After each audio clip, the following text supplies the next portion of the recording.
Olá pessoal, hoje a gente vai iniciar mais um podcast. Hoje eu tenho a honra e o privilégio de estar aqui junto com o grão-mestre Marcos, um dos pioneiros do Taekwondo, um dos poucos mestres que faz parte do grupo seleto, que chegaram ao oitavo Dan e presta também aí chegar ao topo do Taekwondo, que é o nono Dan. É uma satisfação poder estar aqui com ele, onde ele vai falar um pouco da história dele, um pouco do pensamento dele a respeito do Taekwondo atualmente, e assim compartilhar, de maneira geral, né, toda a história e pensamento que ele tem sobre a arte marcial como um todo. Mestre, muito obrigado por ter aceitado o meu convite e também muito obrigado por estar me recebendo na sua residência. Nada, meu amigo. Bom dia a todos, bom dia aos espectadores, os amigos do Taekwondo, né? Bom dia ao mestre Erlan, que gentilmente me convidou a fazer parte do podcast, né? É uma honra para mim também estar aqui com vocês, falando um pouquinho da história, falando um pouquinho da minha trajetória no Taekwondo e de uma visão global que hoje, né, a gente tem no Taekwondo, porque é muito engraçado, ao longo dos anos, a visão da gente muda muito. Com certeza. Muda absurdamente. Mas, vamos lá. Vamos lá. Mestre, eu queria a primeira pergunta bem simples e direta, né? Como se deu o início do Taekwondo? O que lhe influenciou a prática do Taekwondo? Como se deu esses primeiros passos e completando, como foi essas primeiras dificuldades que o senhor teve de praticar o Taekwondo? Bom, eu morava em Olinda e desde novinho eu sempre gostei muito de luta. Sim. Era engraçado porque lá na rua, né, na época a gente podia brincar na rua, né, com os vizinhos. Tinha Assim. essa maior liberdade, né? Isso. A gente tinha umas luvas de boxe, né? Os vizinhos tinham uma luva de boxe e a gente, com 8 anos de idade, fazia luta de boxe. Os meninos. Já estava nesse nível aí, né? Os meninos. A gente botava as luvas de boxe, eram 2 pares de luva e tinha uma parte lá em casa que era em cima, assim, que era toda aberta. No primeiro andar. No primeiro andar, toda aberta lá em cima, e a gente se juntava lá, os moleques de 8, 9, 10 anos, e era Trocação. lutando boxe, trocação. Só não valia no rosto para ninguém. Para ninguém desconfiar, né? Chegar com o olho em casa não era boa ideia. E para não ter briga, né? Para não ter briga, não valia no rosto. E assim, eu sempre gostei. Era uma brincadeira, né? Sim. E iniciei, né? Fiz judô um pouquinho de tempo, mas não tomou vingou, gosto, né? não tomei gosto, né? Karatê um pouquinho de tempo ali com os amigos também. Mas aí tinha um amigo que fazia taekwondo e ele já não estava mais treinando, né? Ele estava já deixando. E ele, não, treina taekwondo em Elza Figueiredo. Enzo Figueiredo.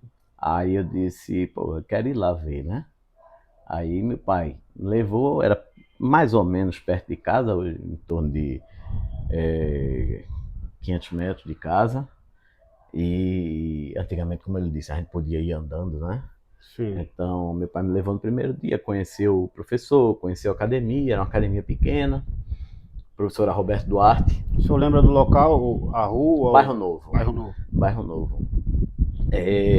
Pegava a Elesbão de Castro, já em sentido praia, né? Sim. Eu morava na Elesbão de Castro sentido praia, antes da Avenida Getúlio Vargas, era a primeira rua, eu não me lembro o nome da rua exata. Do lado direito. Dona Elza ainda deve morar por lá, ou ela, ou pelo menos a filha dela ainda mora por lá. Mas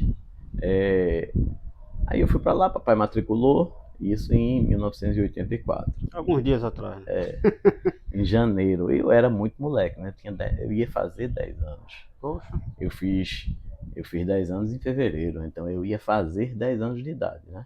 Foi em janeiro se eu salvo me engano, que a memória tá muito ruim, foi alguma coisa tipo 10 de janeiro, alguma coisa assim. Bem no início do ano mesmo, né? Foi, no comecinho do ano mesmo.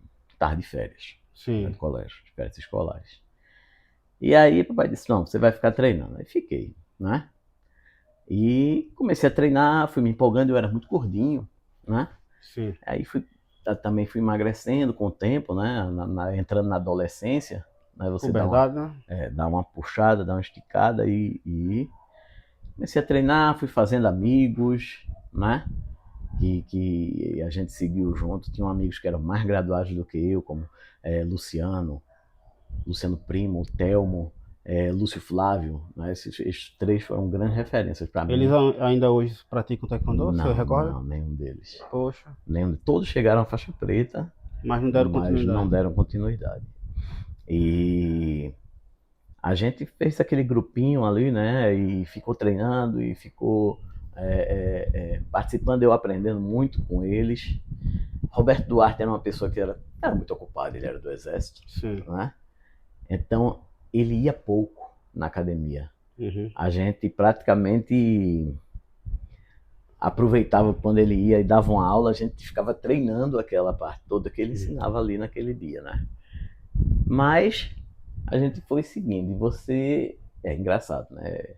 Eu acho que nenhum dos mestres aqui conseguiram começar tão novo quanto eu comecei e estar treinando até hoje, né? Os grãos-mestres, estou dizendo. Sim. Os mestres não, porque hoje tem muitos. Mas os grão-mestres, eu acho que todos eles começaram já mais velho. Porque não tinha, não é? Taekwondo. Taekwondo aqui era uma coisa rara de se ver. Sim. Né? A gente tinha muitas dificuldades, né? Exame de faixa, porque não tinha federação, era ligado ao boxe.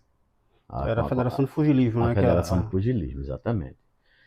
E então era uma coisa meio bagunçada. Sim. Né? Não. Então, um fazia exame de faixa, aí, não, vou lhe dar faixa verde, dava direto.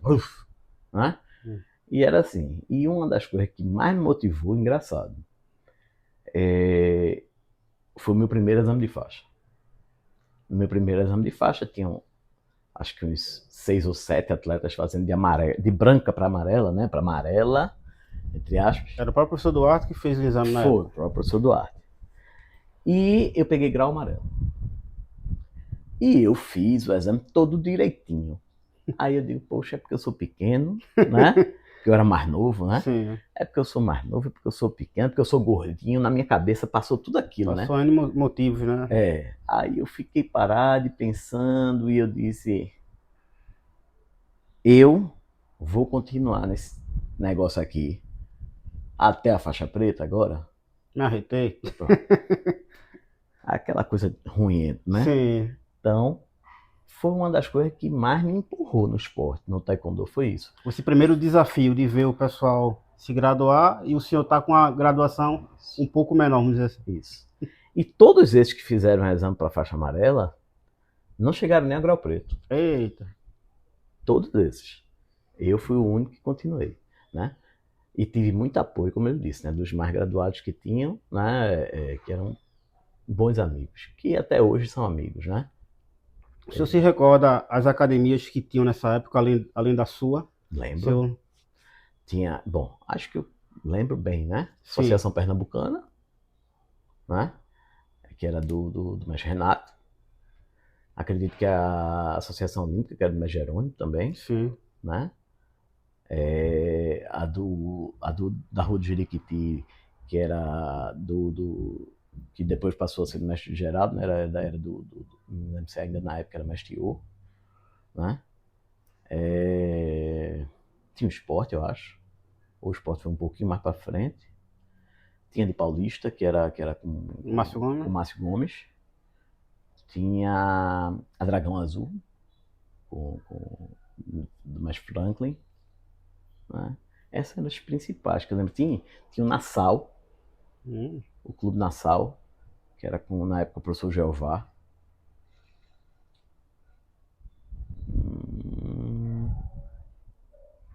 Não me lembro se já tinha o Internacional. O Internacional foi um pouco mais para frente, com o Sostinho. Acho que foi um pouco mais para frente, Internacional. Essas academias já faziam atividade entre si, por exemplo, campeonato interno ou graduação? Como se dava a relação dessas academias e os professores e os mestres nessa época? Olha, tinha muita rivalidade. Parecia que todo mundo era meio que rival, né? Meio que inimigo. Não tinha muito esse negócio de, eu vou treinar aí na tua academia hoje, não. Fazer uma visita. Terminava em luta meio conturbada. Sim. Né? Como eu disse, eu era muito criança, a visão era diferente. Eu não acompanhava essas idas, né? Essas visitas e tal. Só fui acompanhar isso mais na década... Essa percepção quando estava já mais velho, né? Mas na década de 90. Aconteceu isso, aquilo, outro. Mas na década de 90, quando aí eu já era adolescente, né? Na década de 90 eu já era adolescente. E aí sim, eu comecei a ver, né? 89, 90, aí eu disse, eita, a gente vai ali, a luta pega, né? Qual come? Aí tinham pouquíssimas competições. Pouquíssimas competições. Tinha pouquíssimo material. Você chegava na academia, você não tinha protetor de perna, protetor de braço. Você botava um protetor de tórax e ia lutar. E pronto. Não tinha protetor de cabeça também. Então, assim, era raro quando a gente via um protetor de cabeça, parecia que tava vendo uma pepita de ouro. Era. E tão raro que era, né? Era. E era aqueles feiosos, né? Que parecia uma fralda descartável, não Sim, sabe? era bem diferente, né? Comparado de hoje. E assim a gente foi crescendo, se lesionando muito por conta dessa falta de proteção, né? Principalmente, hoje eu vejo isso, como eu comecei muito novo e a coisa tinha assim, muita pancada e tinha pouquíssima proteção. E muito treinamento pesado, né? E pouquíssimo conhecimento, não é? Da estrutura física, de educação física, de conhecimento técnico mesmo. Sim.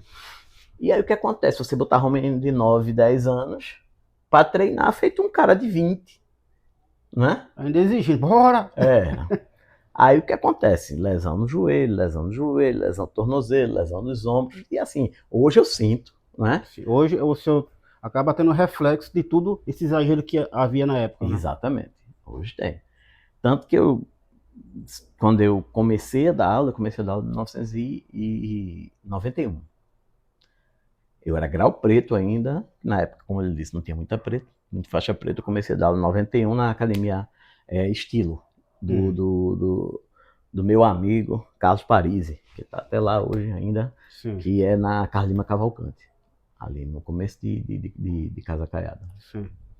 E na época ele não queria nem que eu desse aula lá, porque eu era muito jovem, né? Em 91, acho que eu tinha 17 ainda. Tinha nem 18 ainda. Eu acho que não. Mas, como ele conhecia meu irmão, que malhava lá e tal, ele, vou deixar. Deu muito certo lá, deu muito certo. E ele foi um cara que apoiou bastante e ele botou isso na minha cabeça. Disse, Marcos, os atletas têm que ter preparação física. Os atletas têm que fazer musculação. Você não pode estar submetendo o cara aí a chutar, não é? Contrair, esticar o músculo rapidamente assim e fazer essa movimentação toda, articulação e tudo. Flexibilidade que era puxando, puxando, exato. Se não chorar, se não fazer cara de choro, não alongou. Não alongou. Aí ele dizia, não. E foi ele que me deu muito conhecimento nisso. Todos os meus atletas que foram atletas de ponta foram preparados fisicamente também por ele, faziam musculação com ele, né? Quando ele me alertou isso, musculação. Criança era lúdico. Tanto que até hoje, as crianças que treinaram comigo continuam sendo conhecidos, amigos meus, não é? Uhum. E me tem muito respeito, porque foi uma coisa que não se lesionaram, não é? Eu não tive crianças lesionadas. Os adolescentes já participavam da parte de musculação, já tiveram uma boa preparação. Graças a Deus, a gente sempre teve um contato muito bom. Até hoje a gente é amigo. Ano passado, em agosto, por exemplo, eu viajei para os Estados Unidos, né, de férias com a família e fiquei hospedado na casa de um amigo, que foi aluno meu, Ariê. Poxa. Então, assim, ele faz questão, né? Exatamente, ele faz questão, quando eu vá, eu fique lá com ele, com a família dele. E assim, é uma amizade que a gente leva para a vida toda, né? Mas justamente fruto de quê? Fruto desse cuidado que a gente teve inicialmente.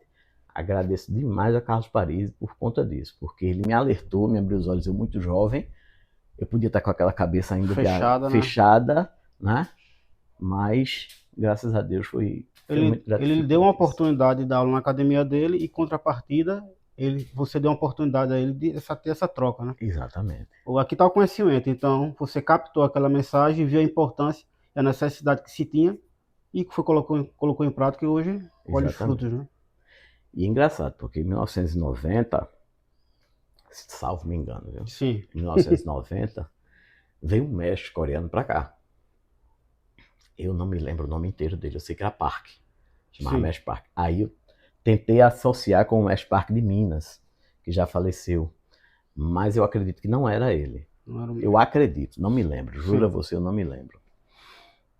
E esse Mestre Park veio e Roberto Duarte veio. Vocês vão querer fazer exame de preta? Eu ainda era vermelha. Aí ele disse, eu faço seu exame de grau preto e você faz já preta. já preta, 1990. E eu olhei assim, aí eu disse, Lúcio, tu vai fazer? Vou não, Marco. Tá caro, não sei o que, eu não tô com condições. Telmo, tu vai fazer? Telmo disse, não tô treinando direito. Aí Luciano disse, eu vou fazer. Vou fazer porque eu quero pegar a faixa preta. O Luciano era muito bom de luta. Era um dos caras que eu já vi lutar aqui, melhor que eu já vi até hoje. E Luciano disse, eu vou fazer. Aí eu disse, Beto, tu vai fazer? Beto era irmão de Duarte. Sim. Era irmão de Roberto Duarte. E Beto disse, vou não. Por conta de Beto, que era um cara que era tecnicamente absurdo, né? Chutava muito bem, lutava muito bem, fazia tudo muito bem. E ele não fazia, não foi fazer o exame, eu fiquei pensando, eu digo, esse exame não vai dar certo. Aí eu disse, não vou fazer, eu estava com o dinheirinho guardado. Disse, não vou fazer não. Aí eu não fiz o exame, Luciano fez, eu me lembro que até hoje Mestre Fernando fez esse exame. Fernando Costa? Fernando de Olinda, sim. Do Secom, né? Que era Secom na época, né? Sim. Fernando de Olinda, Mestre Fernando. Um abraço para ele, que foi um grande incentivador meu também. Em termos de luta, me acompanhou viajando, competições, um cara fantástico. Mestre Fernando fez e Marco Severino fez, eu me lembro bem. Marco Severino também fez. E Marco Severino já faleceu, né? Sim. Não tá mais entre nós. Era um amigo meu também. E antes não vou fazer não. Mas aí Luciano fez, pegou preta e tal, e Marco pegou preta. O Mestre Fernando se graduou, não me lembro agora se ele foi para terceiro ano na época, não me lembro. Eu sei que esse exame não foi reconhecido. E gerou muita confusão, e gerou muito problema. Na época, né, Mestre Renato não aceitou o exame. E Mestre Renato tinha muita voz junto a Mestre Homem-Kim, na época. Que era um dirigente a nível nacional, né? Era. Mestre Homem-Kim a nível nacional era o presidente, se eu não me engano. Mas já era, né? Mas eu sei que não foi aceito. E os meninos ficaram... Foi uma situação muito complicada. Eu me lembro como se fosse hoje, a gente foi para uma competição em Paulista, e eu estava inscrito, e o Luciano estava inscrito, só ia nós dois da academia. E Renato disse, se ele quiser lutar, ele tem que tirar a faixa preta. Eita. E Luciano disse, tiro não, e tira, não tira, tira, não tira. Eu sei que eu disse, Luciano, vamos embora. Você não tira a faixa preta, e eu também não vou competir. A gente abandona isso aqui. Terminou a gente indo embora, não sei se Marco na época, acho que foi embora também, ninguém aceitava. Mas tirar a faixa preta, submeter a exame. O cara era um mestre, né? Que fez exame, o mestre Parque ele era mais de ser estudando na época, eu acho. Não tinha nem em relação ao perfil do mestre, como o mestre em si, a graduação, não tinha o que contestar, né? Não tinha o que contestar. Foi uma coisa assim, burocrática, né? Que na época a federação estava em desalinho, porque a federação foi criada em 87. Sim. O mestre Roberto Duarte, junto com os representantes, né, do esporte, ferroviário clubes, né? e Paulista, ele se foi juntado, criaram a federação. Roberto Duarte foi o primeiro presidente, mas Roberto Duarte, como ele disse, ele era muito ausente. As obrigações pessoais, sim, ele era muito ausente.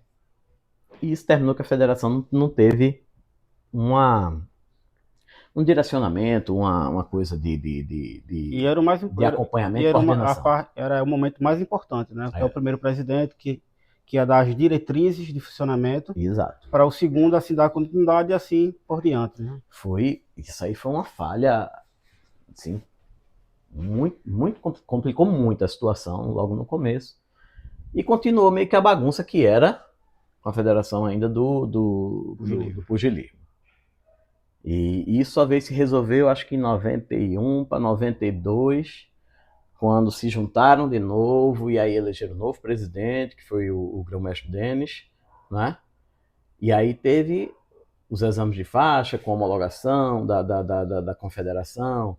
O mestre que veio depois de um tempo ele veio aqui, foi quando eu fiz o exame. Foi o Mesquim veio em No 92. caso, o seu exame de preta foi com ele, com o Mesquim. Foi com o Mesquim. Foi em 92, com ele. E quando o Mesquim veio, ele homologou aqueles exames do Mesh Park. Então esse pessoal passou uns 2 anos nessa situação aí, nessa nesse situação. conflito aí. Exatamente. Isso foi muito ruim. Isso foi muito ruim. Porque o que sempre atrapalhou o taekwondo são 2 coisas. O ego. Sim. De todo mundo, entendeu? Os mais antigos e tudo, né? A desunião. Por conta do ego, por conta daquela coisa de eu sou melhor, eu quero ser melhor, não conseguia ter união. Então, esse clima daqui estragou muita coisa.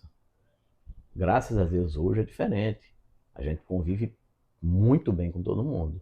Sim. E que continue assim. É? Para todo sempre, para todo sempre.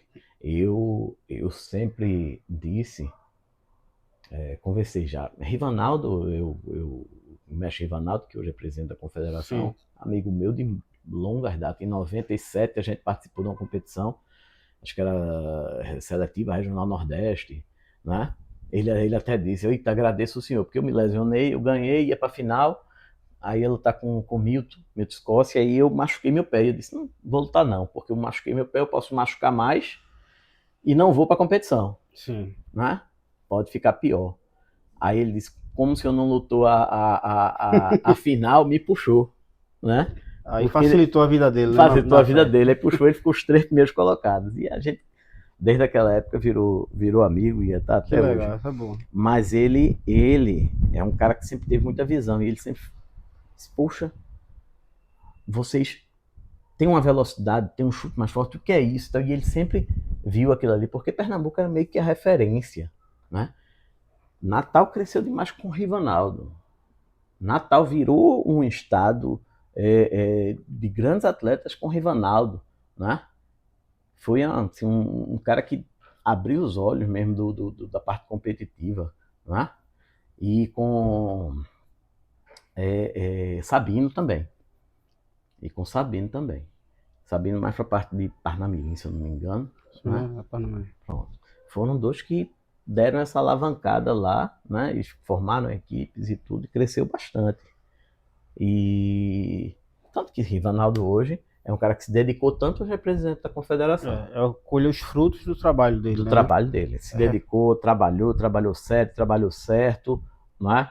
O cara com atitude sempre positiva, sempre correta, e hoje ele está por méritos mesmo. Uma vez ele me chamou e disse assim: Marcos, você devia estar hoje no papel de líder no Nordeste. O que foi que aconteceu? Eu disse: decepções. Eu fui me afastando um pouco dessa parte por conta de decepções que eu tive, e ele sabe, aí é uma coisa pessoal, eu não preciso... Sim, entrar em detalhes. Entrar em muitos detalhes nisso, né? Porque é uma coisa pública que não tem motivo para isso, mas assim, por conta dessas decepções e essas coisas, eu fui me afastando da parte administrativa e digo: eu vou ficar só com o meu grupinho, meus amigos, e meu meus papel alunos. De mestre, né? Isso. E vou fazer o quê? Eu vou fazer esses meus crescerem, né? Mas essa parte política administrativa hoje, para mim, não vale a pena. Tanto quando eu vejo até brigas e contar, porque quer ser presidente, bicho, quem tem que ser presidente é quem tenha tempo, é quem tenha a consciência de que você vai abrir mão da sua equipe. Porque quando eu fui presidente da federação, meus alunos me cobravam dizendo: o senhor esqueceu da gente e tudo o senhor privilegia os outros. E os outros diziam: você privilegia seus alunos. E ficava naquela... Veja essa confusão. Sinuca de bico, né? Como exatamente. E eu não privilegiava ninguém. Eu procurava fazer o certo e o melhor para o atleta. Eu queria o melhor para o atleta.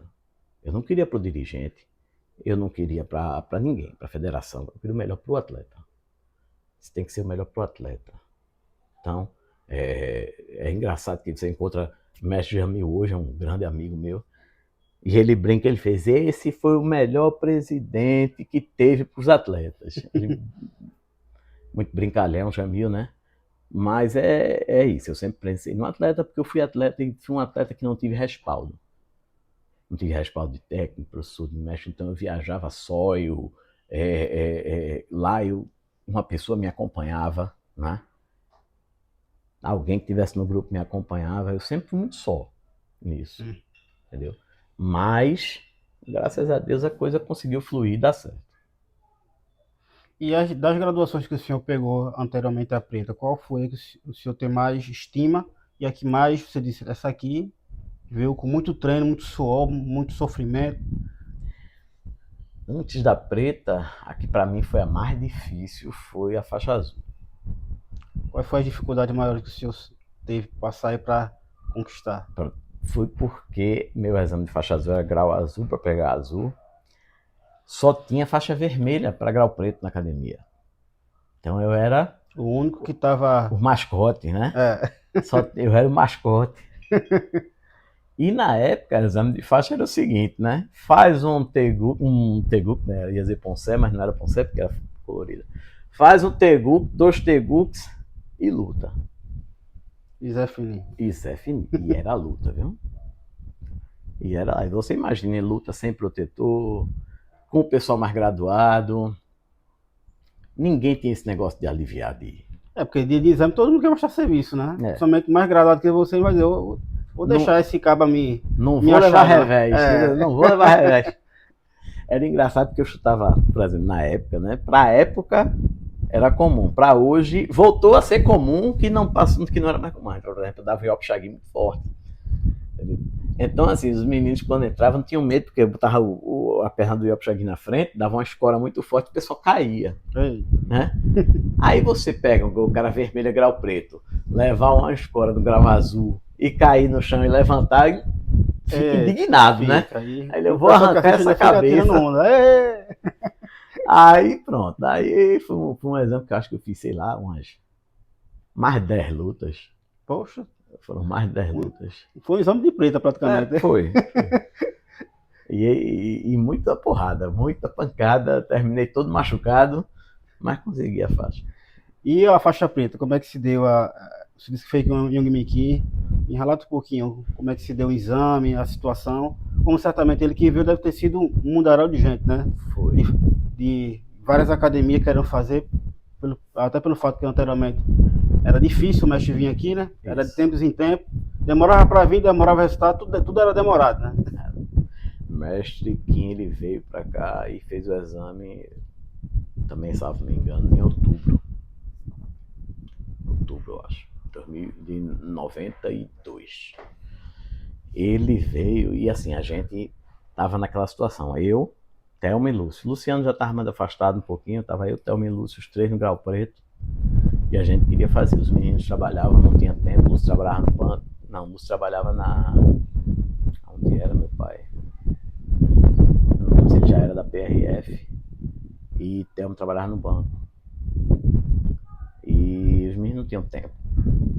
E eu ainda estava na faculdade, começo de faculdade e tal. Eu vinha, procurava treinamento, procurava ver treinamento em outras academias, em outros locais e aprender aquilo ali e repassava para eles no final de semana. Porque a gente nunca foi de treinar. Se é bom tudo bem, mas do bom, Rabon, Ajoá. Roberto Duarte nunca se preocupou muito mas com essa parte. Nunca se preocupou muito com essa parte. Então a gente não era de treinar isso, né? Sabia um ou outro. Então eu tive que pegar tudo isso, passar tudo isso para os meninos nos finais de semana. E a gente se preparou assim. Terminou fazendo o exame, os três passaram, os 3 foram aprovados. Né? Tem até as fotos antigas aí do exame, a gente fazendo os 3 assim em linha. Né? Graças a Deus os 3 passaram. Engraçado que foi a primeira entrevista que eu dei para a Rede Globo, foi no dia do exame de grau preto para preta. Né? Isso foi lá no esporte? Lá no Internacional. Internacional. Um monte de gente. Internacional é onde mesmo? Internacional, aquele ali perto do esporte. Sim. Clube Internacional. Sim. Tinha um monte de gente. Quem dava aula lá era o professor Sócio e mestre Arlan, se eu não me engano. Salvo me engano, era eles 2. Sixostinho era, não sei se Arlan tava. Mas aí conseguiu lá a quadra internacional, a gente fez o exame lá, foi um grande exame, foi um grande evento. Era tão difícil ter um faixa preta aqui que o pessoal vinha pedir autógrafo a gente.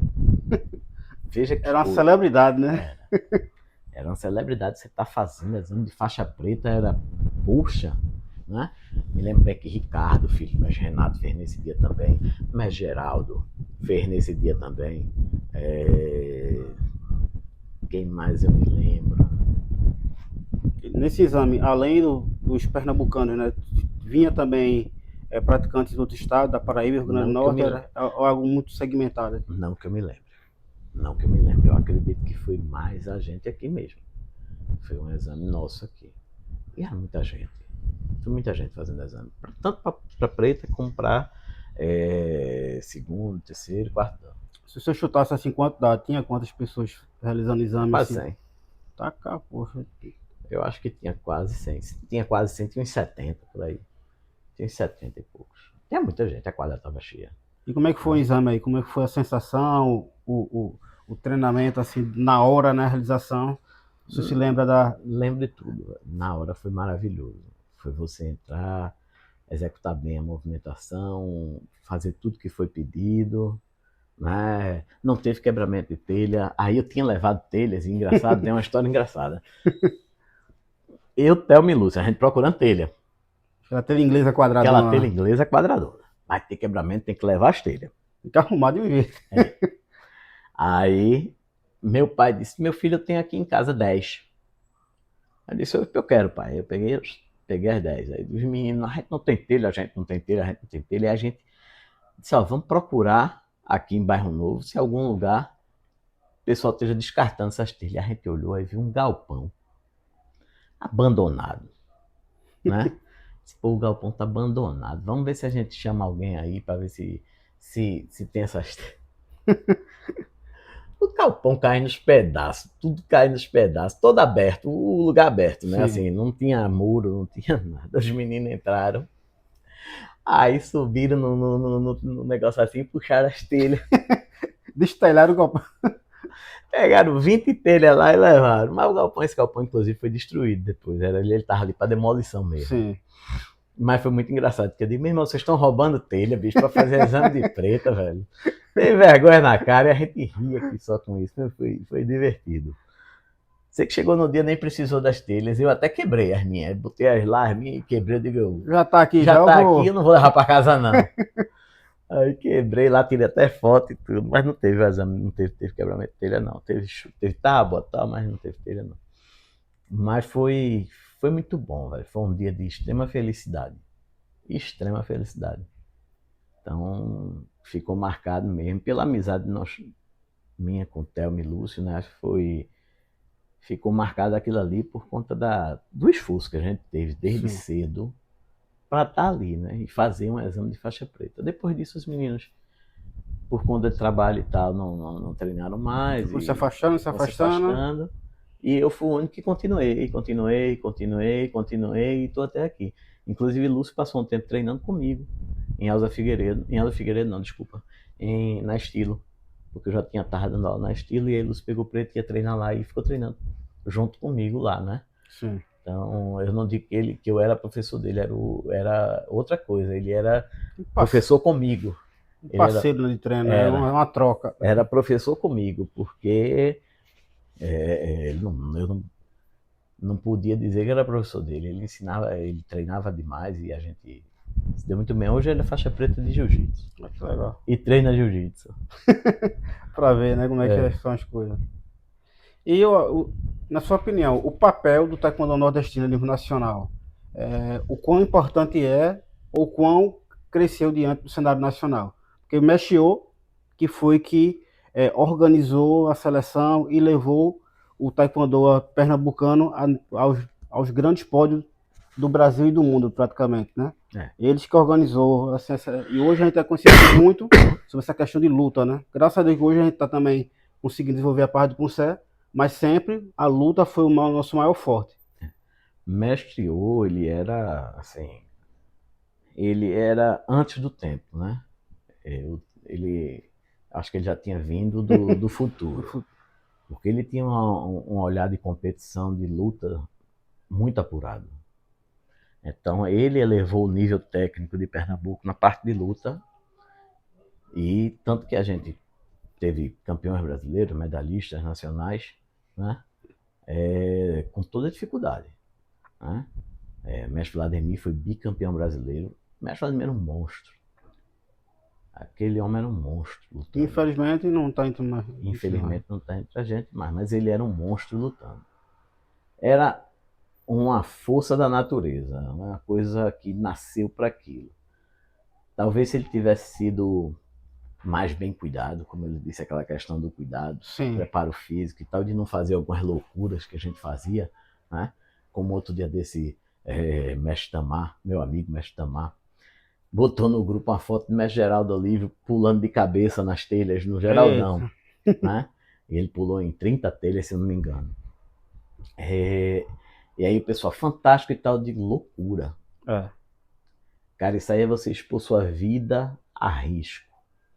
Isso foi uma loucura. Ele foi pela pilha do Mestre Yoda, você consegue, e a gente tinha muito isso, né? O cara dizer, você consegue, eu vou. O mestre tá falando, né? Então, se ele falou que eu posso, consigo... Você quebrar a tábua com a ponta do dedo, olha o que é que deu aqui, então. Ainda tem uma... Aqui, ó, tronchinho, tá vendo? Chega, tá... Pum, tá vendo? Quebrar a tábua com ponta de dedo. Fazer assim. Então, assim, se ele tivesse tido aquele acompanhamento físico, médico, o Mestre Vladimir tinha sido top mundial.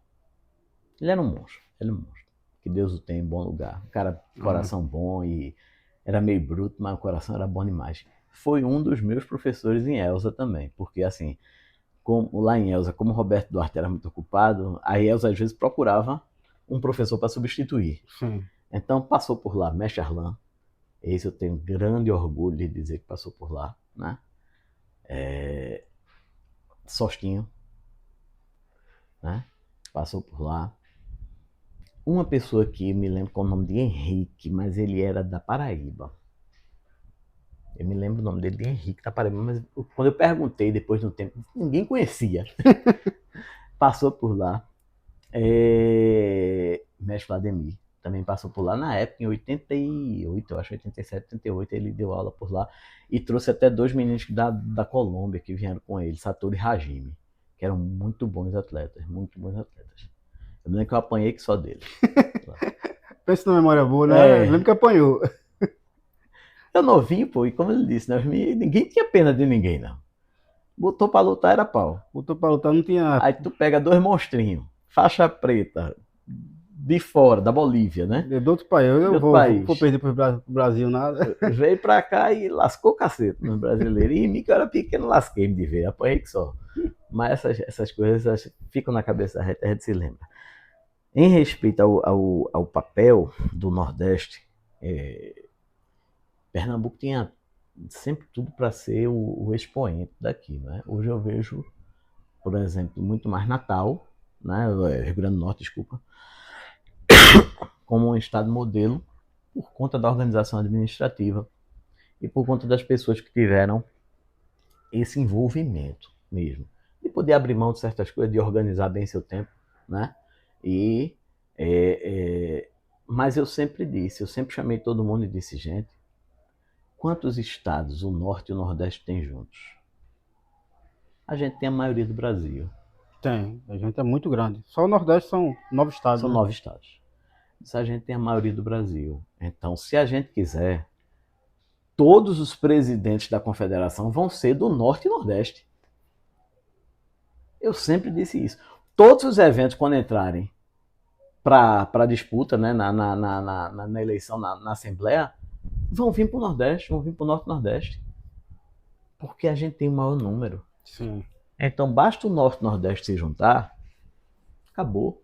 Mas essa questão de união se dá muito conta, vai contraposto a, você falou, ao ego e a soberba de se sentir melhor do que o outro e não querer se juntar para poder, não, sou melhor que ele, eu vou se juntar para quê? Pois é, exatamente isso. E sempre teve problemas por isso, né? Já o Sul e o Sudeste foram espertos, né? Sempre estavam ali, brigavam muito entre si, mas ó, eles se juntavam para não ter nada aqui. Nordeste não existia. Uma vez em 96, no Rio Grande do Sul, eu estava como técnico, delegado técnico, Campeonato Brasileiro Infantil Júnior, se eu não me engano. E eu disse, eu quero levar o próximo brasileiro para lá, para Pernambuco. Aí um professor lá, um engraçadinho, virou e fez: Pernambuco só pode levar Campeonato Brasileiro se fretar um avião e vier trazendo do Sul até o Nordeste, porque é longe demais. Aí disse, meu amigo, quer dizer que Pernambuco pode ir para o Brasil todo, o Nordeste pode ir para o Brasil todo, e vocês não podem ir para o Nordeste? Você tá de graça, né? Aí eu falei uma coisa que aqui eu não posso falar, né? Mas se imagina... Aí quase deu briga na hora, lá, né? Mas quando bota na votação, a gente perdia. Porque cadê o restante do Nordeste? Se juntava Sul e Sudeste, o que era mais perto? Eu ir para Minas ou ir para Pernambuco? Minas tinha um excelente apoio, tinha uma estrutura muito boa. Então era mais fácil São Paulo ir para Minas, ou então para São Paulo, ou para Minas, ou para o Paraná, e ficava naquele meio, naquele eixo ali. E automaticamente eles se ajudavam entre si, né? Para poder... Era muito mais fácil o Rio ir para Minas do que vir para Pernambuco. Era muito mais fácil São Paulo ir para Minas do que vir para Pernambuco, Paraná ir para Minas, ou então Minas ir para Paraná, e ficar por ali, né? Mas aí, graças a Deus, a gente foi quebrando isso, e quebrando a cara, e brigando, né? E hoje a gente consegue ter eventos no Nordeste e no Brasil inteiro também, entendeu? Então foi... Mas essa briga lá de trás, quem começou foi a gente. Tentando impor um respeito, dizer, ei, rapaz, você não tem diferença para mim, não. A gente não tem diferença nenhuma. Porque sempre visualizaram o nordestino muito abaixo. Sempre de forma inferiorizada, né? Exatamente. E eu sempre botei que eu disse, nordestino não pode baixar a cabeça, não. De forma alguma. A gente não baixa a cabeça para ninguém, meu amigo. Se for para brigar, a gente briga. Se for para ir para a justiça, a gente vai. Se for para sair no tapa, a gente vai também. Tem aperreio nenhum disso. Entendeu? Já sempre disse, o que você quiser, eu quero. O que dá para rir, dá para chorar. Dá, com certeza. Com certeza. E nunca levei desaforo para casa. Não dá para levar. De fato, tá mais do que certo. Pois é. Mais do que certo. E além dessa divisão que o senhor falou aí, de regiões, cada um puxando para si, hoje também a gente tem muito em destaque essa divisão entre esportivo e marcial. No seu ponto de vista, quando começou isso e por que isso? Como é que o senhor administra isso na sua cabeça, sendo como mestre taekwondo, sendo grão-mestre que está no topo, né? O senhor é a referência, então a sua opinião conta muito, né? Cara, eu vejo o seguinte. Por que se criou o protetor eletrônico? Para poder ser mais justo a decisão, né? Para poder ser mais justo, né? A questão da justiça vai muito da honestidade. Correto. Não é? Se a pessoa for honesta, pode existir falhas. Falhas são coisas normais. Mas a quantidade de falhas que existia não é normal. Você consegue um atleta, durante a luta, levar um soco no olho, apagar, acordar no hospital e ele perder essa luta? É bronca. Você concebe isso? Não. Não, não é? Eu. Em 1996, em Londrina, estava lutando com um atleta da casa, lá, né? E ele começou ganhando, só que ele cansou. E aí eu consegui chegar junto no placar e ele me deu um soco no queixo. Eu fiquei tonto, ele perdeu meio ponto. Quando eu fui para cima de novo, ele me deu um soco no olho. Na época não tinha tatame, era tablado de madeira, né? Eu caí e bati a cabeça. Paguei. Acordei no hospital, fazendo exame na cabeça. Aí quando eu acordei, na época eu tinha uma namorada lá em Londrina. E ela estava perto de mim, eu disse, eu tenho que voltar, né? Porque tem a final, né? Era semifinal, se eu não me engano. Ou era quarta de final, alguma coisa assim. Aí eu disse, eu tenho que voltar para lutar. Ela fez, não, deram a luta para o outro menino. Poxa. Eu disse, como assim? Como assim? Aí olha o argumento que deram. Não, é porque você não ia voltar a lutar mesmo e o evento está sendo filmado, vai passar em Globo Esporte. Mentira, tudo conversa. Entendeu? Para burlar a regra, para fazer as coisas. Eu digo, não é assim, velho. Eu tinha que estar lá, mas era isso. A falta de honestidade foi que gerou a necessidade de um protetor eletrônico. Sim. E o protetor eletrônico, por não ser, digamos assim, por ser uma coisa automatizada, robotizada, onde você vai ter áreas que vai pegar, áreas que não vai pegar, dependendo do chute, dependendo de como dá, os atletas foram aprendendo as formas mais fáceis de pontuar e foram criando subterfúgios. Então o cara que tem uma perna de 1,80 m, de 1,70 m, né? Um cara, uma perna imensa, o que tem uma perninha pequena não vai chegar nunca. É. E ele levanta a perna e bate, ele levanta a perna e bate, ele levanta a perna e encosta, ele levanta a perna e encosta. O protetor de cabeça, se você raspar, é ponto. Você tem que ter uma contundência, não tem mais. Mas isso tudo surgiu por conta daquela falta de honestidade aqui atrás, olha. E aí surgiu essa necessidade, e aí veio, e aí... Não, agora o árbitro quase não tem papel na luta. É. Beleza. Mas aí vocês, por conta disso, se criou um sistema, né? Onde a arte marcial modificou completamente a luta hoje. É uma esgrima. É um toque. Então o cara fica procurando as áreas onde ele pode tocar. O cara que já se habituou. Tá aquele cara que lutava para lutar, pra fazer aquela pegação, a pancada mesmo, né? Hoje não se cria. Hoje é marcar ponto, né? Hoje é marcar ponto. Não tem necessidade de dar pancada, de chutar forte. Não. Então ele não se cria. Agora faz o seguinte, pega esse atleta de hoje, tira a proteção dele todinha, pega o atleta antigo, tira a proteção todinha, obviamente não posso mais juntar as idades, porque as idades agora estão diferentes, mas sim, digamos que esse aqui no auge e esse aqui no auge. Tira as proteções todinha e bota eles para brigar. O antigo vai matar o novo. Vai. Eu acho que no primeiro chute ele vai dizer, oxente. Vai. Oxente, você não dá pra mim, né? Então hoje é só esporte. Hoje a luta é esportiva. Sim. Acabou-se. A arte marcial tem que estar na gente, nos professores, nos mestres, que tem que passar isso para seus alunos. E ter aquela preocupação, porque hoje é uma preocupação muito maior do taekwondo, é lhe dar condições de se defender. Defesa pessoal. A competição do taekwondo vai dar condição de você se defender de uma pessoa totalmente leiga. Mas de qualquer pessoa que tenha um mínimo de agressividade, você não vai se defender. Vai ficar complicado. Então os professores é que tem que passar essa parte marcial, essa parte técnica, essa parte de firmeza, essa parte de força, essa parte de luta, de defesa pessoal, para que não deixe a essência da arte marcial morrer. Até o poncé hoje, que o poncé antigamente era mais rígido, sim, se você... Já treinei várias vezes com uns cabinhos de madeira assim, onde você batia, né? Sim. Batia para criar força e resistência. Um calejamento, né? Que hoje não precisa. Hoje é uma coisa mais coreografada, muito bonita, flexível e tal. A gente não adiantava. Se eu chutasse em cima aqui, eu perdia ponto.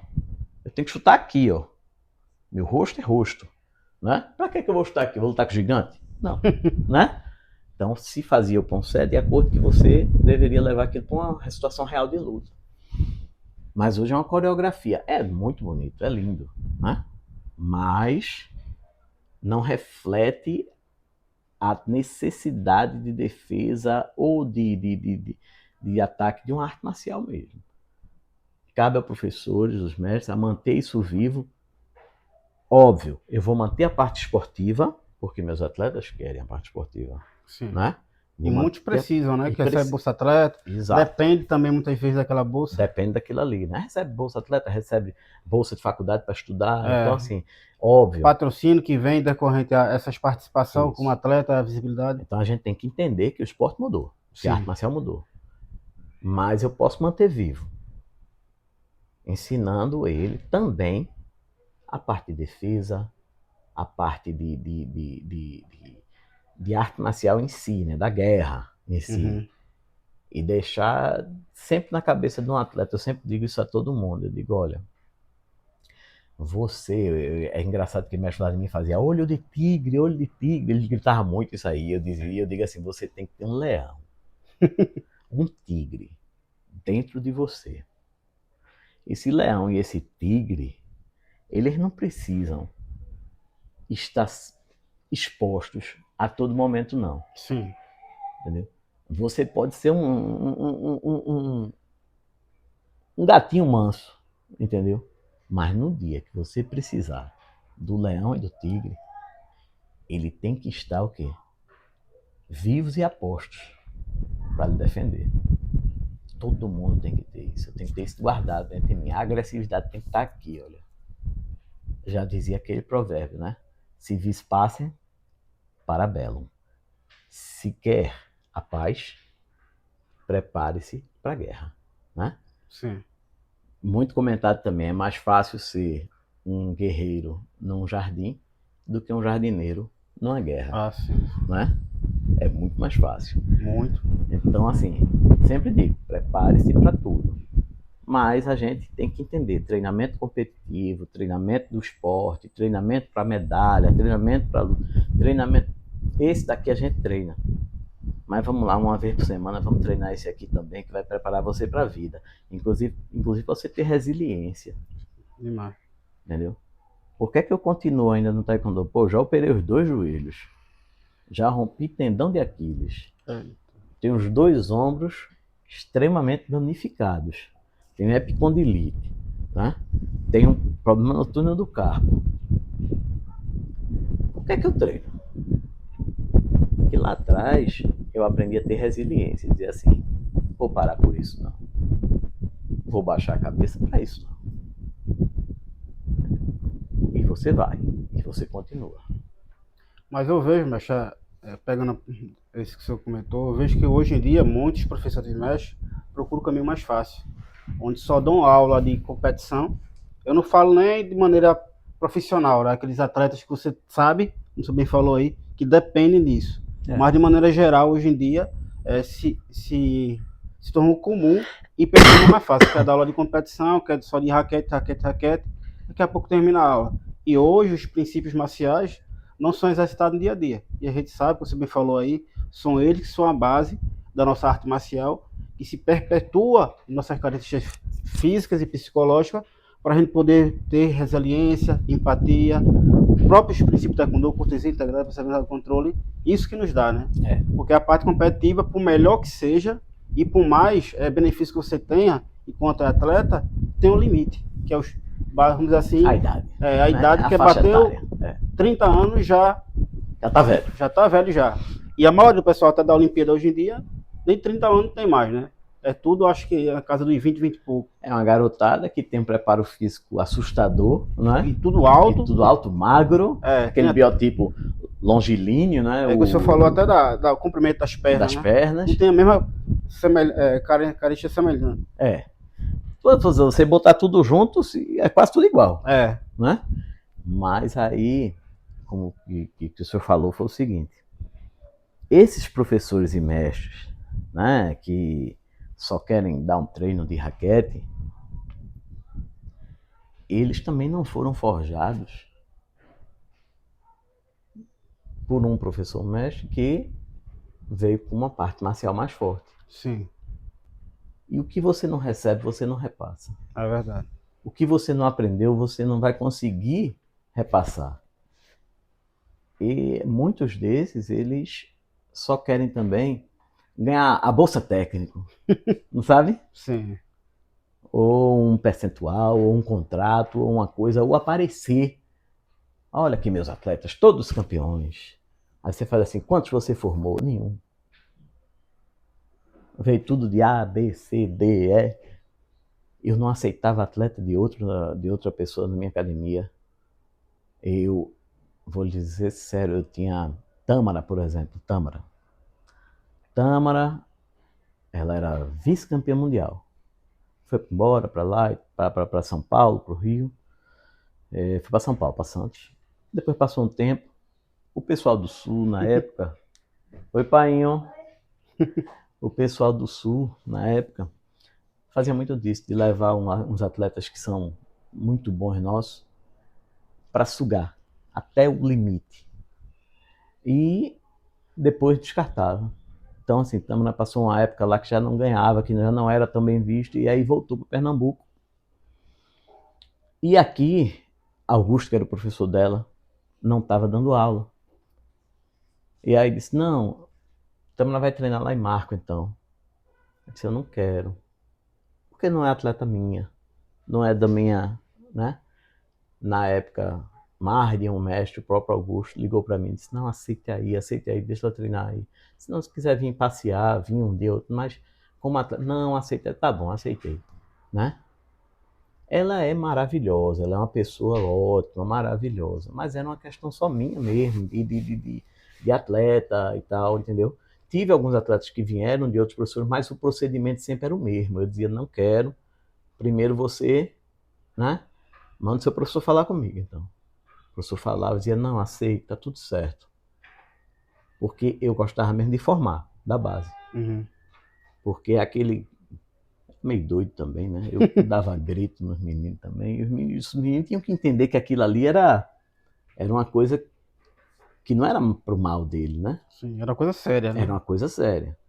Então, Michelina até fala, ele disse, no primeiro dia que eu lutei, que o senhor foi meu técnico, mas o senhor encheu a mão de água assim, eu tava perdendo a luta, aí o senhor encheu a mão de água assim, no lugar de passar no rosto, eu dei... Pá! Eu dei uma pancada assim mais forte, ela... Pra acordar, se acorda? assustou assim, ela fez, esse cara é doido. É minha filha até hoje, entendeu? Pra mim é como se fosse uma filha. E ela também tem o mesmo sentimento comigo, como se eu fosse pai. Mas não é uma agressão, não agredi. É uma coisa que só não. Corta, né? E ela foi lá e ganhou a luta. E ela disse, até hoje ela diz. Então, assim, tem essa coisa, mas hoje o pessoal não tem mais isso de dizer, ah, não, eu não quero. Sim, deixa eu só voltar ali para a Tâmara.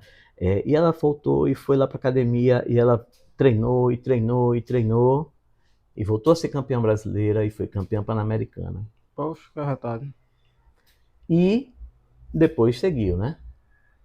O patrocínio, com as coisas, foi para a vida. Mas assim, então eu tive dei essa ajuda, né? Aquela contribuiçãozinha ali, né? Mas, como eu disse, hoje o pessoal sai das academias, aí vê um campeonato aqui, vê um menino lutando bem, o menino o professor já chega e faz, vamos treinar com a gente? Já convida. Já convida, já dá benefício, se é colorida, te dou amarelo, te dou azul, sempre tem algo atrelado, né? E é uma coisa muito séria. Eu já vi competições do cara dizer, deixa aquele menino ali, ó, era faixa verde outro dia desse, tava no grau preto lutando, tomou um cacete, tomou uma pancada de outro menino. Eu disse, porque é um faixa verde lutando com um faixa grau preto. Entendeu? O povo tem que entender que existe um... Ele é muito bom para isso aqui, ó. Ele não é muito bom para isso aqui, não, né? Então tem a época, tem a maturação física, tem a maturação técnica, mas só querem jogar lá para cima. Então esses pular professores, etapa, né? esses professores não estão preocupados, que o senhor falou, com o fundamento marcial. Eles estão preocupados com o benefício financeiro. Que hoje se existe, antigamente na minha época nunca existiu. Então a gente só tinha na cabeça o quê? A gente só tinha na cabeça a parte marcial mesmo. De aprender a lutar, de elevar o esporte, de botar Pernambuco no nível mais alto. Eu sou indignado com a quantidade de medalha de bronze e prata que a gente tem hoje em dia. Mas isso é um reflexo do pessoal que faz assim, eu já ganhei minha bolsa. Meu amigo, você tem condição de ser campeão. Vá lá e seja campeão. Mas tá faltando essa parte aí, encher a mão de água. Bora! Você tem condição de ser campeão. Vá atrás do título. Não vá atrás da bolsa só, não. A bolsa, massa. Mas vá atrás bolsa é do consequência, título. né? Vá atrás do lugar mais alto no pódio. Vá brigar, velho. Vá brigar pelo que não se acomode. Não se acomode. Sempre fui assim, eu sempre tive isso na cabeça. Vai para ser campeão. Ah, foi segundo, terceiro? Beleza. Perdeu? Beleza. Mas eu vou para ser campeão. Eu não vou para ser segundo ou terceiro. A meta é ser campeão. É ser campeão. E tem que ser sempre essa.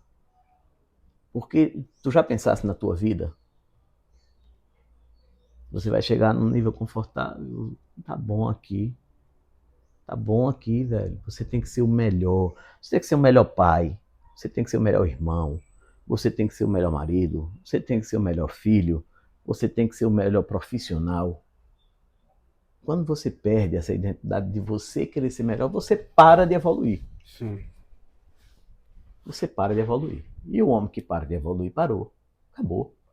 A vida perde até o significado, né? Perde o sentido. A gente não tá aqui para aprender e evoluir. Isso. E crescer. Aí pelos princípios cristãos nossos, né? Que quem tem também, óbvio, quem não tem, tudo bem. Mas a gente tá aqui para crescer, para evoluir, para aprender.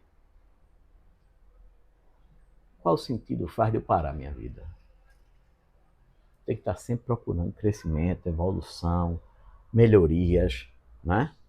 Vamos ser melhor a todo dia. Eu sou um exemplo prático disso. Eu, quando era mais jovem, um aluno meu não podia perder, não. Não aceitava. Não aceitava. Ele tinha que ganhar de todo jeito, entendeu? E eu brigava e tudo. Hoje em dia, eu vejo a derrota de uma forma muito mais didática. Sim. Perdeu, foi. Vamos melhorar. Treinar mais. Né?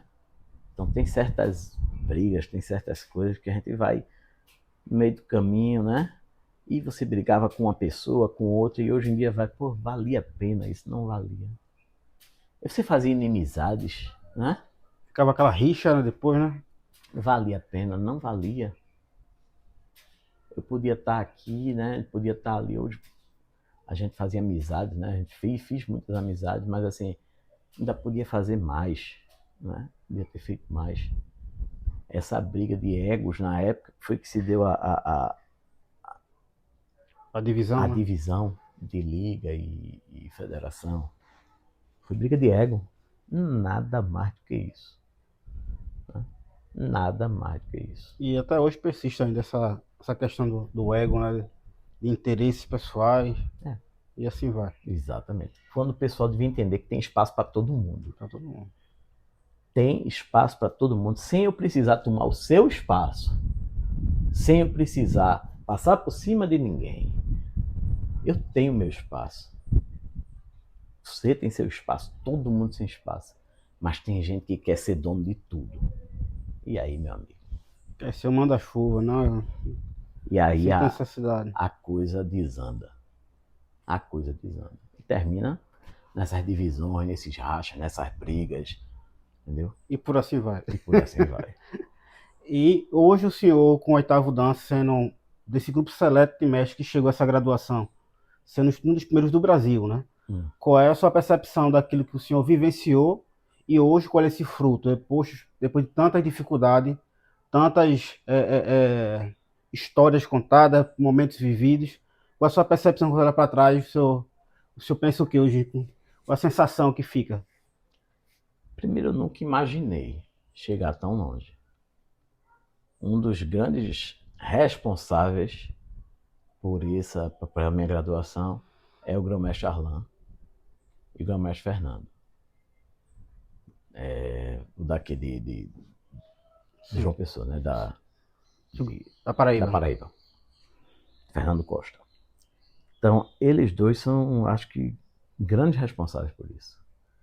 Eu passei muito tempo sendo proibido de fazer exame, vetado. Sim. Ah, porque não pode por isso, ah, porque não pode por aquilo. Quando eu consegui fazer o quinto, né?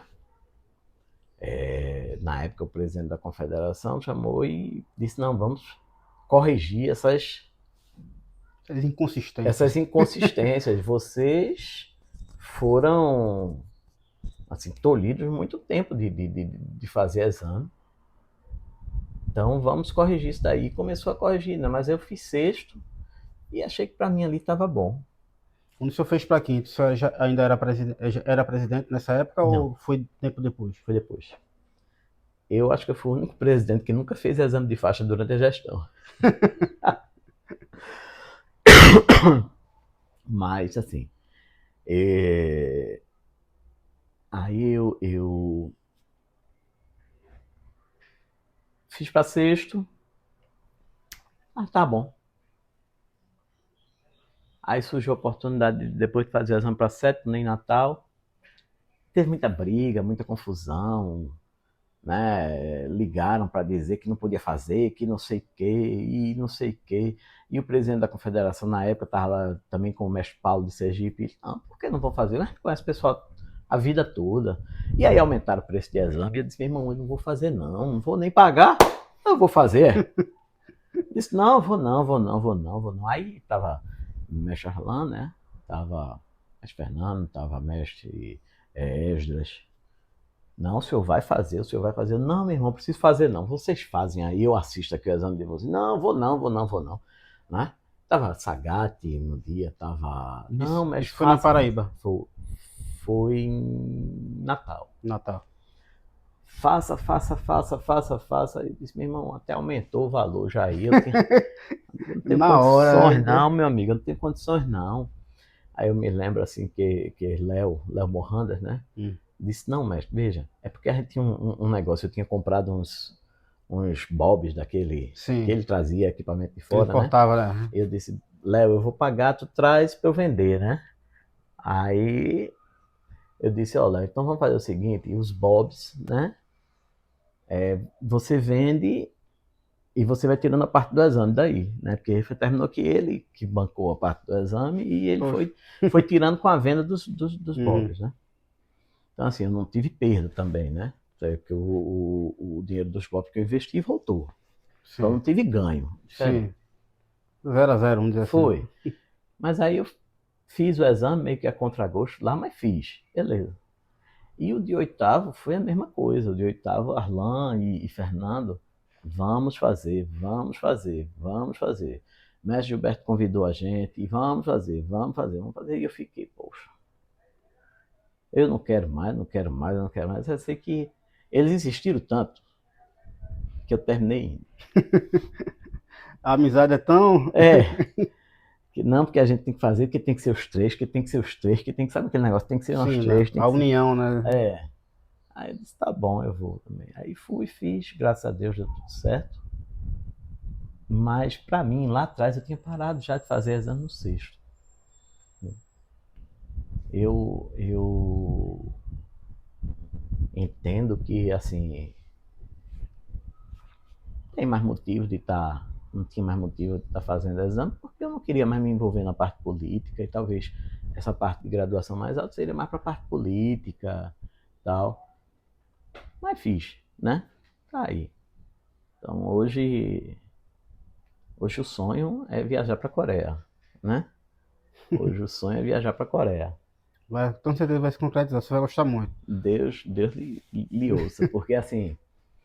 Eu nunca viajei para a Coreia e tenho muita vontade de ir para conhecer o berço do Taekwondo, para conhecer assim, o museu, as referências. Tudo que a gente passou a vida toda treinando, né?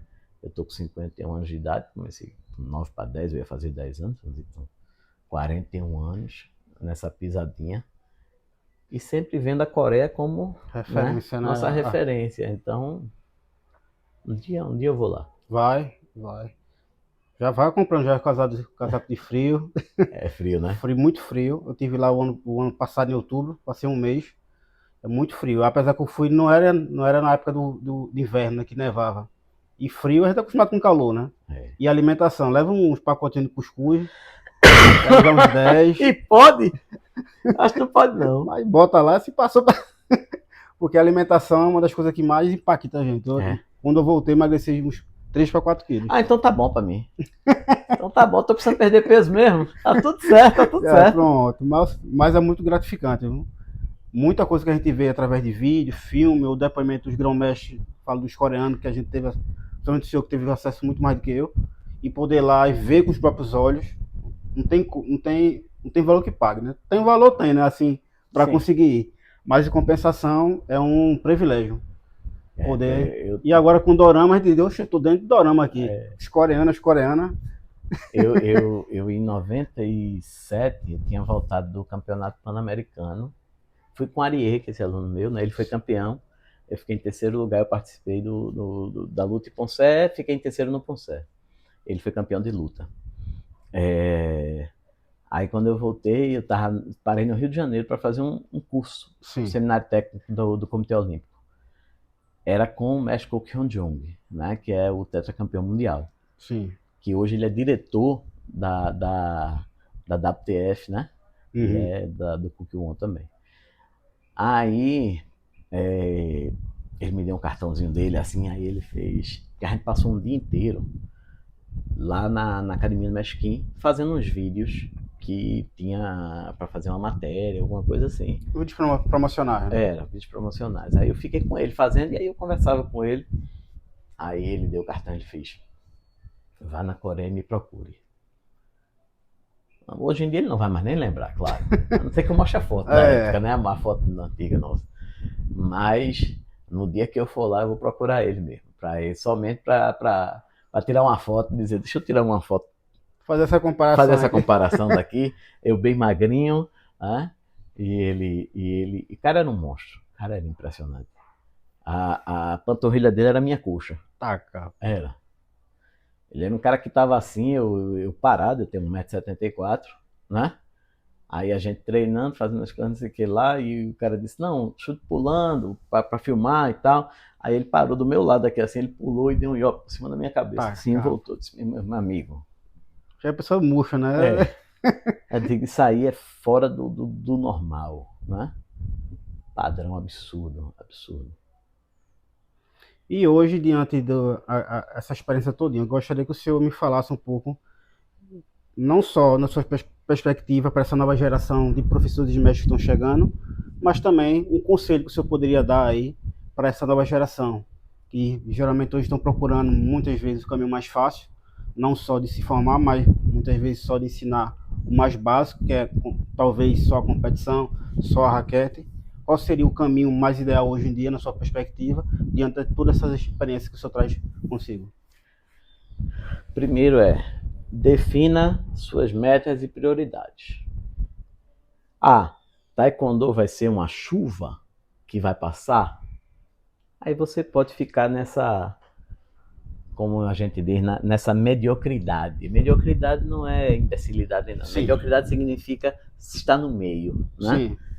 Mas você quer taekwondo para sua vida, você quer ter longevidade no esporte, você quer ser referência, você quer formar equipes, você quer dar continuidade a um trabalho, eu quero viver disso aqui, então saia da mediocridade. Eu não posso ensinar só a chutar raquete. Eu tenho que ensinar fundamento, eu tenho que ensinar técnica, eu tenho que ensinar defesa pessoal, eu tenho que ensinar arte marcial, eu tenho que ensinar o poncé, eu tenho que ensinar o teguk, eu tenho que ensinar tudo que compõe o taekwondo, inclusive seus valores, seus princípios. Aqui, eu vou estar aqui, não vou estar na mediocridade, vou estar como referência. E aqui eu vou ter alunos que vão perpetuar comigo, e aqui eu vou ter alunos que vão sair também, e aqui eu vou ter um ciclo de alunos que vão me manter aqui, olha. Sim. Então, é onde você deve focar. Agora, se você quer passar uma chuva, não, eu só quero isso aqui para pegar a minha bolsa, aí você pode ficar ali embaixo e saiba que seu tempo no taekwondo vai ser pequeno e será esquecido. Você não vai ter história. Não vai ter perpetuidade no seu trabalho, na sua história? Não. No seu nome? Não vai ter. É simples, entendeu? É simples. A gente tem que definir metas e prioridades, como tudo na vida, entendeu? Então, assim, eu nunca quis fazer parte da mediocridade. Nunca. Se é no colégio, se é na vida, se é no esporte, você pode até dizer assim, mas o senhor já jogou bola? Já, mas eu era medíocre. Então, não fiquei no futebol, né? Você vai para onde você se destaca, e onde você se destaca, você tem que juntar tudo aquilo ali e dizer assim, eu vou aprender de verdade isso aqui. O que é isso aqui? Desde o berço até agora. Você aprende de verdade. Quem aprende de verdade, quem aprende a essência, ele vai repassar a essência, vai repassar a verdade. E isso aí vai se perpetuar nos seus alunos, nos alunos dele, e assim vai. Você cria uma grande família. Agora, quem quer viver somente de bolsa e de competição rasa, porque eu, quando quis competir, você não foi para o Mundial. Infelizmente. Mas sempre tive a intenção de estar lá. Vontade não faltou, né? Não faltou. Entendeu? Hoje, se eu tivesse um pouquinho mais de condição física, eu tava voltando a treinar para competir. Porque hoje tem campeonato de Master. Tem. Não é? Hoje em dia tá cada vez a procura tá aumentando, né? Pois é. Mas fui fazer uma lutinha, o joelho abriu. Aí não dá, né? O joelho abriu numa lutinha tranquila, né? Um amistosinho da academia. Não dá. Aí você tem que também entender que seu físico já não está respondendo do mesmo jeito, por conta da quantidade de lesões e tudo. Sim. Né? E Poncé, por exemplo, hoje eu até penso, porque eu já competi, fui bicampeão brasileiro de Poncé, fui bicampeão da Copa Brasil de Poncé, ganhei medalha no Pan-Americano Open da Califórnia. Mas o Poncé hoje ele é muito plástico. Aí talvez eu não me adaptasse. Entendeu? Mas seria bom se eu arriscar. Eu posso. Posso arriscar, que é uma coisa que me dá prazer. E assim, eu sou muito tranquilo com as coisas, entendeu? Muitas vezes o pessoal faz, poxa, mas se você entrar em perder, perdi e a gente só ganha. Meu amigo, você entrou, perdeu, aprendeu. Às vezes você entra e ganha e não aprende nada. Mas se eu entrei e perdi, eu aprendi. E aí cabe a mim, ou eu utilizar esse aprendizado aqui para melhorar, ou para baixar. Eu nunca usei para baixar. Então eu sempre vou aprender para melhorar. Isso. E o seu legado que o senhor deseja deixar aí para nossa comunidade de taekwondo, o que o senhor gostaria que o pessoal, quando pensasse grão-mestre Marco e viesse dizer, ele era um mestre tal, era um mestre isso, era um mestre isso, o que o senhor quer deixar de legado aí, quando as pessoas tocam no seu nome, você se sentiria satisfeito, né? E honrado aí, quando alguém falasse o seu nome e falasse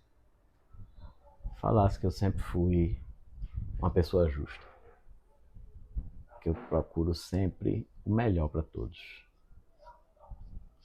E a parte correta. E seja correto, seja justo. Tá tudo certo. Entendeu? Para finalizar aí, qual é a mensagem que o senhor deixa aí para nossa comunidade de taekwondo aqui de Pernambuco e do Nordeste em geral? Primeiro eu quero parabenizar todos que treinam, todos que fazem parte, todos que estão envolvidos. O senhor é um grande envolvido hoje. Procura conhecimento. Né? Parabéns, seu trabalho Muito obrigado. Seu trabalho é fantástico. O senhor colocou o taekwondo de volta a nível nacional nessas competições de Poncé, que hoje é uma coisa muito difícil. Sim. Então quero lhe parabenizar. Muito agradecido. Né? Parabenizar também pela essa iniciativa do podcast, que está resgatando aqui toda a nossa história. Né? Então é esse tipo de ação que o senhor faz, que está precisando com os outros também, que todos tenham. Entendeu? Procure estudar, procure resgatar, procure melhorar, procure ser sempre melhor, estar sempre em evolução, não é?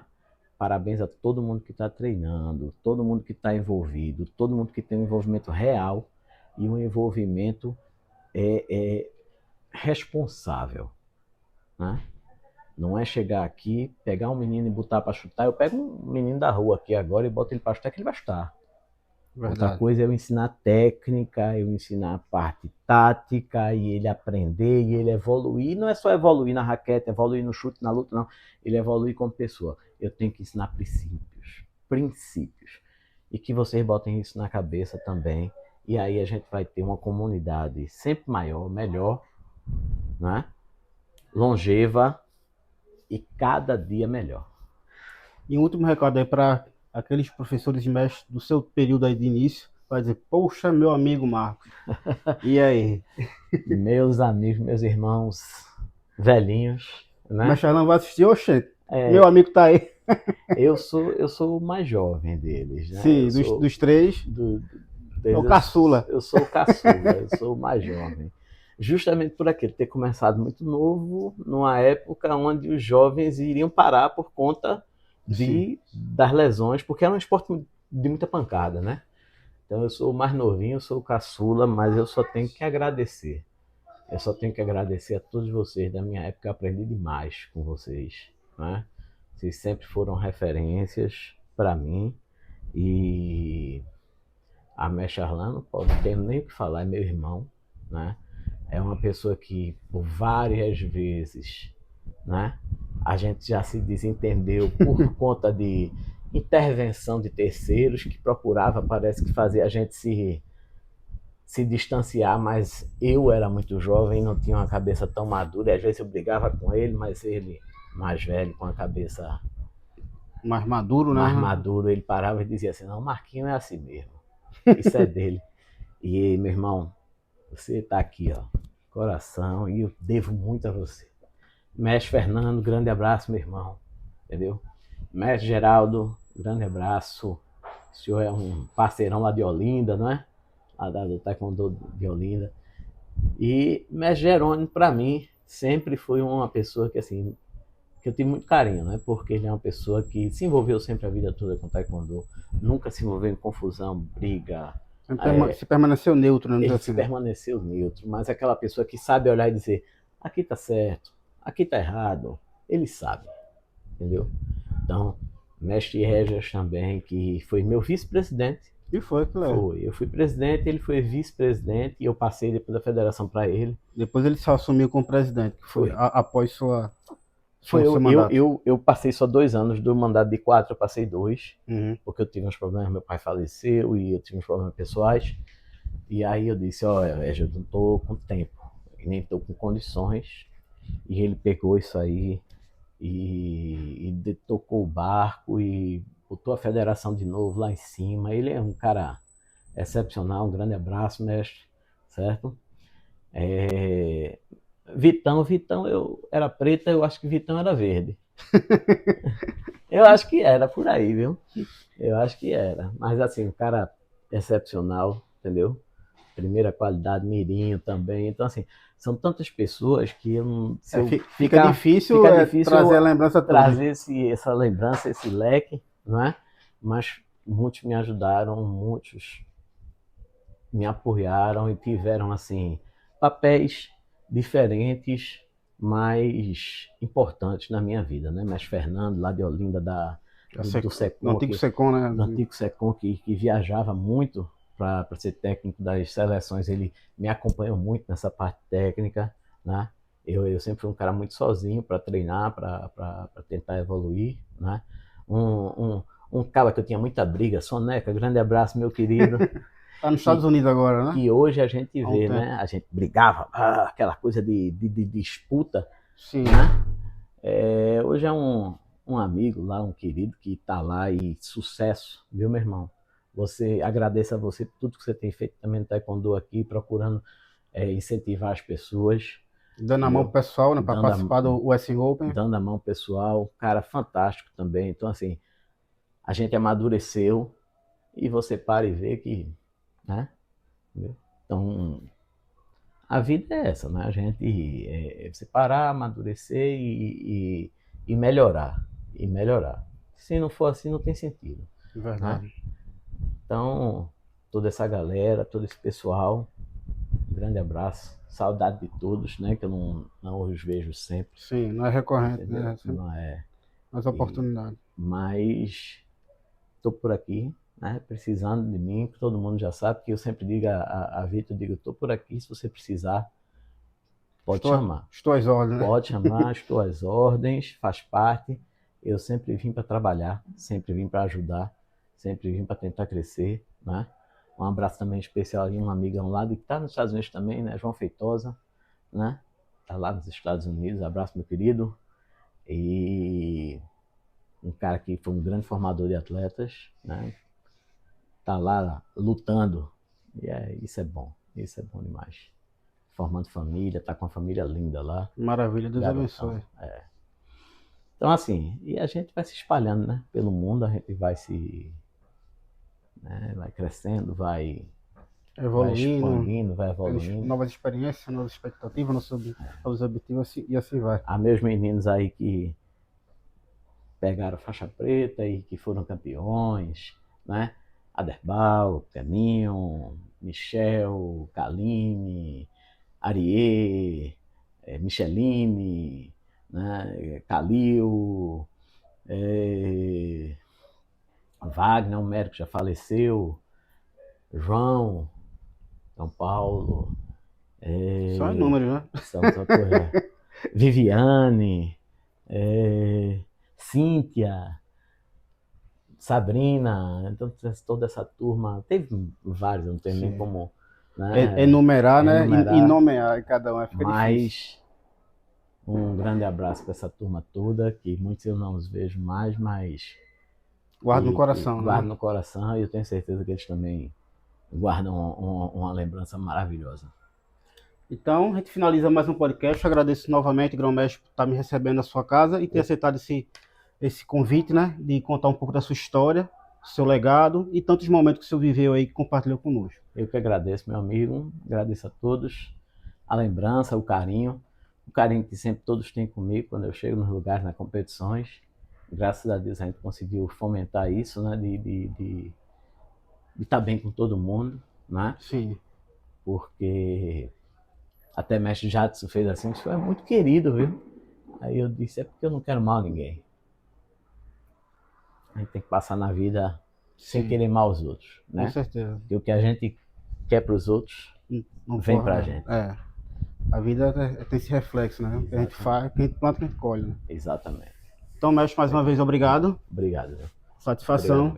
Obrigado, pessoal. Por favor, comentem aí, compartilhem, tá bom? Então, vou tentar dar continuidade a esse podcast, agora buscando também o Deus Mais Mestre, também, que foi a história. A gente também já estou em conversa com o mestre Fernando Costa. Ele está para vir já para a semana para o curso técnico de Puncer. Vou tentar já, na ocasião, tentar conversar com ele também, para contar também um pouco da história dele. Muito obrigado, até a próxima.